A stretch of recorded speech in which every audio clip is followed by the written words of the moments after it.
নারী বিষয়ক সংস্কার কমিশন বাতিলের দাবিতে চাঁদপুরে বিক্ষোভ সমাবেশ ও মিছিল করেছে হেফাজতে ইসলাম।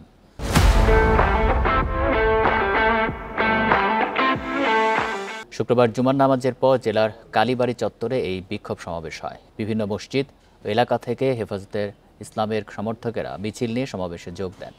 পরে মিছিল নিয়ে বিভিন্ন সড়ক প্রদক্ষিণ করেন তারা।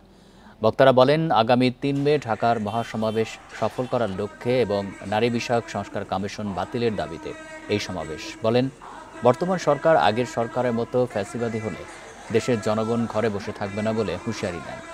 সমাবেশে হেফাজতে ইসলামের জেলা ও সদর উপজেলা নেতারা উপস্থিত ছিলেন।